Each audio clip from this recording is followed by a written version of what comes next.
जय सिया राम, जय सतगुरु भगवान, जय गणेश भगवान की जय। साथियों, श्री गुरु महात्म्य नारद कथा वर्णन अध्याय 3 आपकी सेवा में प्रस्तुत कर रहे हैं कि मनुष्य को गुरु की आवश्यकता जीवन में क्यों पड़ती है और गुरु करने से मनुष्य को क्या फ़ायदा मिलता है। क्यों भैया, हर जगह तो फायदे की बात होती है, इसलिए फायदे की बात बता रहा हूँ। श्री शौनक जी के पूछने पर श्री सूत जी कहते हैं कि सबसे पहले गुरु का महत्व समझो कि गुरु क्यों करना चाहिए। तो ज़्यादा बात न करते हुए कथा प्रसंग बढ़ाते हैं। श्री हरिचरित पीयूष वर नित सेवै जो को अंत काल के समय में ताहि दुख ना होए। जो मनुष्य अमृत समान भगवान की कथा को सुनता है उसे अंत काल में कोई दुख नहीं होता। अस हरि कथा कहो सुखदाता, सुनो प्रथम गुरु महिमा ताता। गुरु ब्रह्मा गुरु विष्णु पुरारी, गुरु जगदीश दीन दुख हारी। गुरु शरणागत जो कोई आवे, बहुरी न सोचो राशि जावे। गुरु कृपाल अगणित गति दाता, गुरु कृपा छूट यम नाता।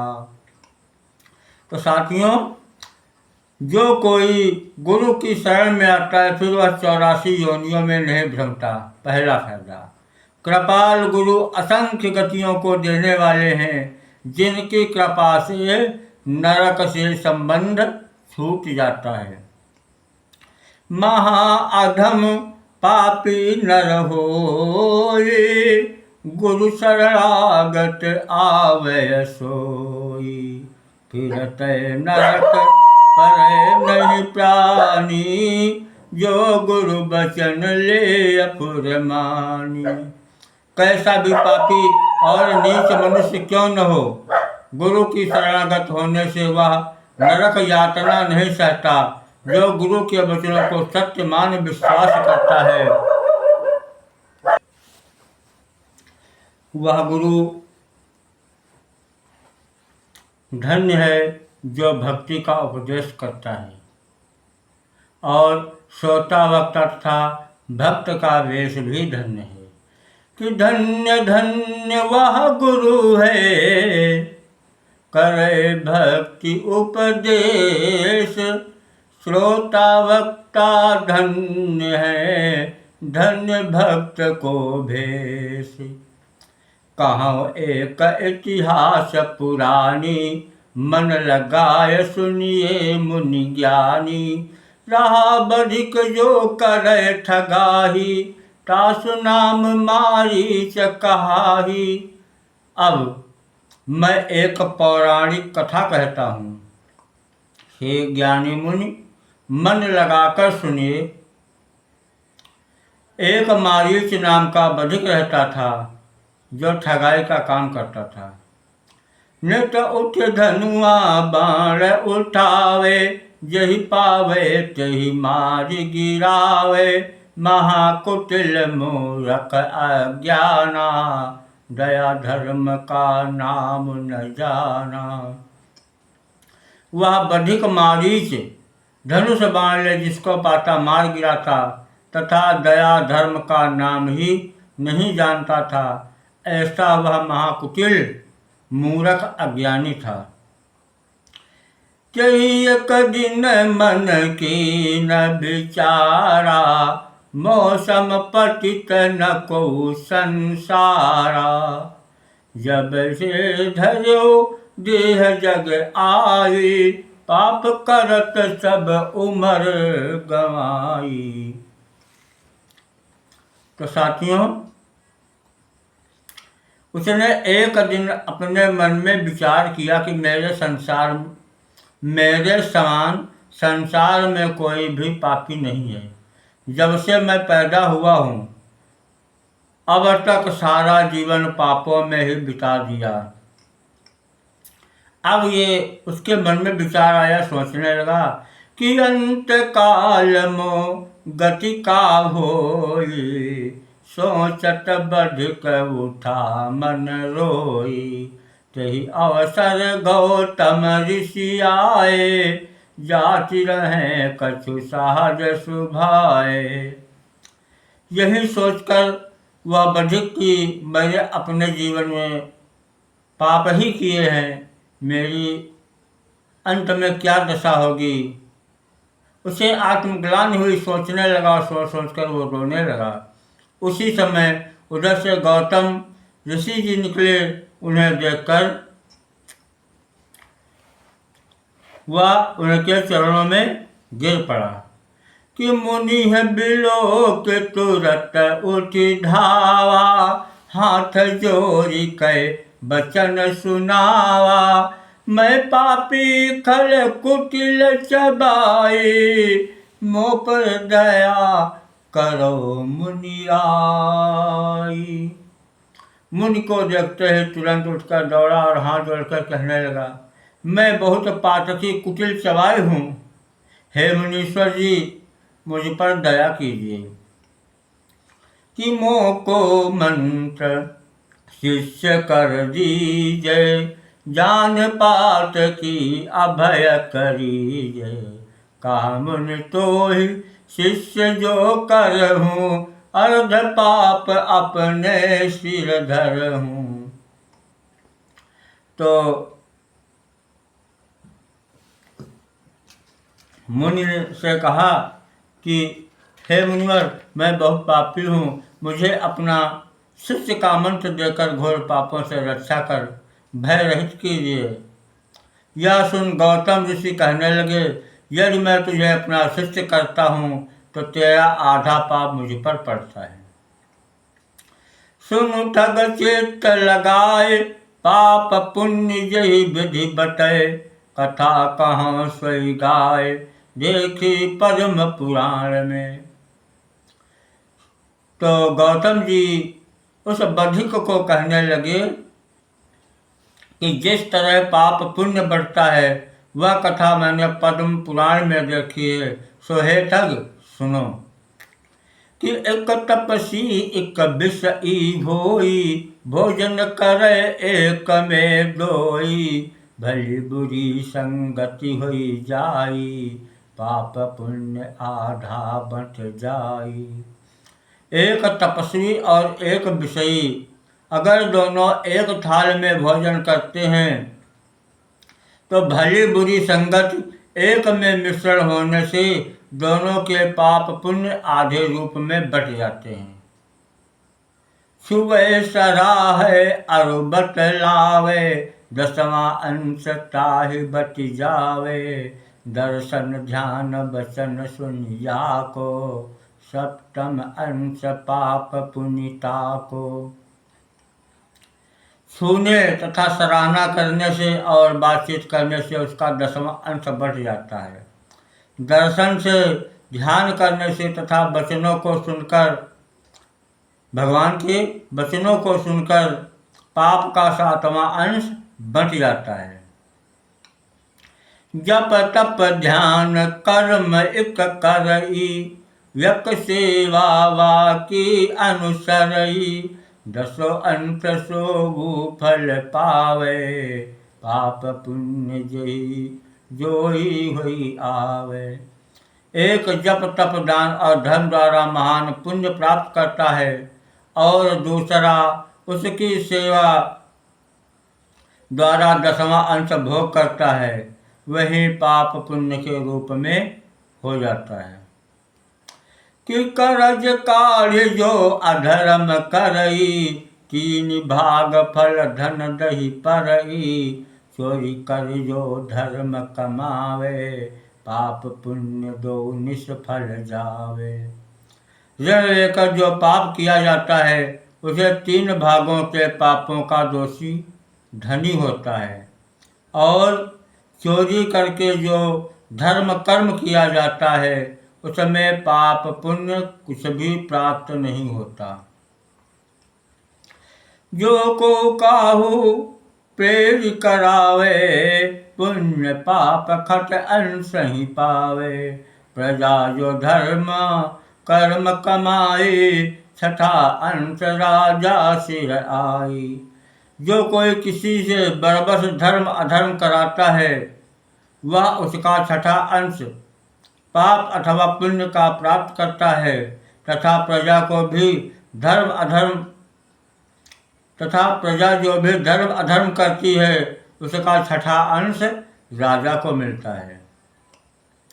और होम यज्ञ संध्या असनाना, जाप करत वा पूजा ठाना। बात करे अथवा छुई ले, छठा अंश निज पुण्य ही दे।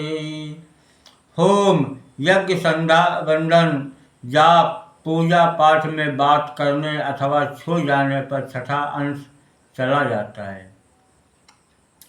कई उपदेश धर्म करवावे, छठा अंश फल सो वो पावे। पिता पुत्र पति पत्नी कोई, गुरु शिष्य अथवा जोई जोई।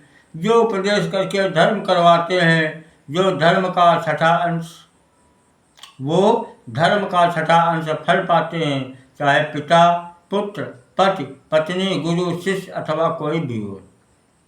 और पाप पुण्य जो जगत कमावे, अर्ध अर्ध दो फल पावे। अस विचार शिष तो ही न करऊँ, जानि बूझि पग अग्नि न धरऊँ।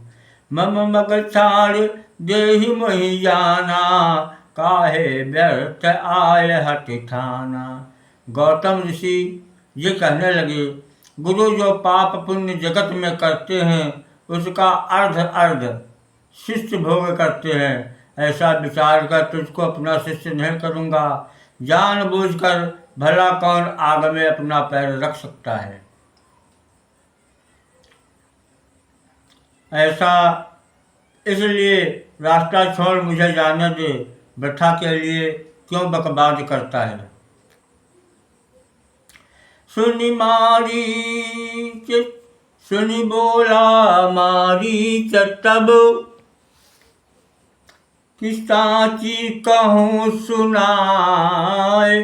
जब लो शिष्य न मोहि करो, तुम्हें जान दूँ नाय। ये सुनकर बरिक मारीच कहने लगा, मुझे शिष्य नहीं करोगे तो तुम्हें जाने नहीं दूंगा। सुनि मुनि हृदय विचारी आना, यह खल नहीं दे है जाना।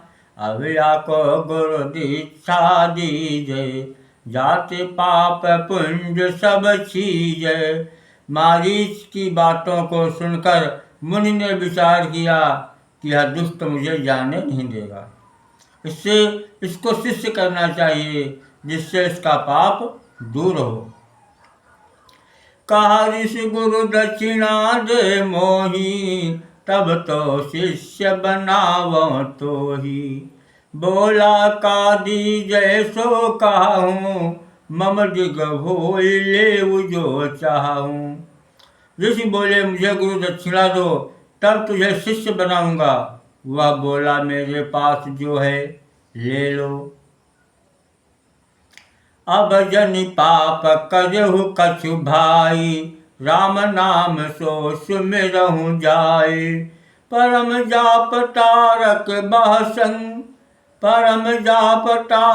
ब्रह्म संगी, ब्रह्म हत्यादि पाप हर जंगी।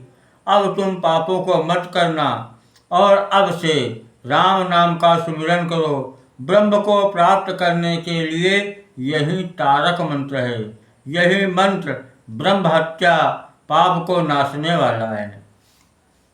अस कहे ऋषि चली भे समझाई, बधिक नाम में प्रीति लगाई। ते कछु काल राम जपि गावा, मरण काल का जब दिन आवा। इतना कहकर राम नाम का मंत्र देकर गौतम जी चले गए और वह बधिक राम नाम जपने लगा। कुछ समय बीते जब उसके मरने के दिन आए कि ताहि लैन यमदूत सिधाए, पाछे हरिगढ़ चली आए। शीस मुकुट मणि कुंडल काना, पेट बसन तन भूषण नाना। उसे लेने के लिए यमदूत आए और उनके पीछे ही विष्णु पार्षद भी आ गए, जो शीश पर मुकुट, कानों में कुंडल, पीले वस्त्र और अनेक आभूषण धारण किए हुए थे। भुज विशाल अनुपम कर लीजे, हरिहर चक्र को मुदीराजे। भुज विशाल अनुपम कर लाजे, हरिहर चक्र को मुदीराजे। गणन देखी यमदूत डेराने, बोले बचन कपट छल साने। बड़ी भाग्य हम दर्शन पाए, आज कहो यही, आज कहाँ यही तीर सिधाए। विशाल अनुपम भुजाएं थी तथा हाथों में चक्र तथा कमल लिए थे। विष्णु पार्षदों को देखकर यमदूत डर गए और छल कपट भरे वचन कहने लगे कि हमारे अहोभाग्य, जो आपके दर्शन प्राप्त हुए, कहो आज यहाँ कैसे आए। कहा गणन दूतों सुनो, बधिक भक्ति यही ग्राम। कही आने आयन यहाँ, ले जइबे हरिधाम। विष्णु गणों ने कहा कि दूतों सुनो, इस गांव में एक बधिक है, उसे विष्णु धाम ले जाएंगे। सुनत बचन किंकर यम के रे, बोले निज निज नयन तरे रे। बधिक नीच पापी अन्यायी, जीवहन से नहीं जाए गनाई। ये सुन यमदूत आंखें तरे तरे कहने लगे, इसने तो अनेकों जीवों की हत्याएं की है, जिनकी गणना नहीं सकती। यह तो बधिक महापातकी है। हिंसा करसी जन्म भर भाई, तासु राम कर भक्त बताई। कहा गढ़ जब से गुरु यही कीना, राम नाम में मन चित दीना। इसने तो जन्म भर हिस्सा पाप कमाया है, उसको तुम राम का भक्त कहते हो। यह सुन विष्णु के गणों ने कहा, उत्तर दिया कि जिस समय से इसने गुरु मंत्र लिया है, तब से श्री राम में चित्त दिया है। किसी न तब ते कछु अपराधो, यही समय और कौन है साधु। आस कहले न विमान चढ़ाए, विष्णु लोक को चले लिवाई। तब से इसने कोई अपराध नहीं किया है, इसके समान भला कौन साधु हो सकता है। ऐसा कहकर हरिगण उसे विमान में चढ़ाकर सुरधाम ले जाते भये। चली भे विमान चढ़ाए हरिपुर, ताहि राख्यो जाय के। अति देखी गुरु पर ताप यम के, दूत गए खिसियाय के। अस समुझ जिन गुरु ना करो, सुमिरो न सीता राम को। ते नर नहीं ते नर कभी संसार में, पावे नहीं विश्राम को। उसे विमान में बैठा वैकुंठ ले आए। गुरु ज्ञान का यह चमत्कार देख यमदूत चिढ़ गए। ऐसा समझकर जिन्होंने गुरु कर सीताराम को नहीं भजा, वे नर संसार में कभी विश्राम नहीं पा सकते। गुरु शरणागत आय के, जो सुमिरे हरि नाम। रहे यहाँ आनंद से, अंत बसे सुरधाम। ब्रह्मा विष्णु महेश ते, जो आशिक आदि की हो जाए।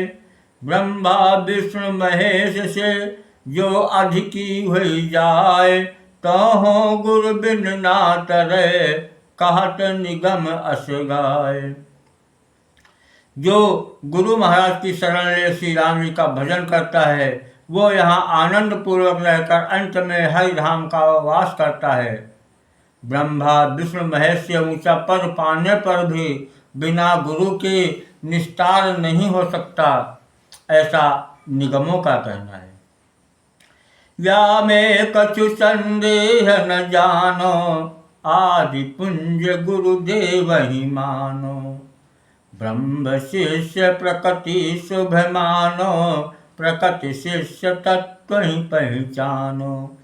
इसमें कुछ संदेह करना व्यर्थ है। गुरु आदि काल से पूज्य होते आए हैं।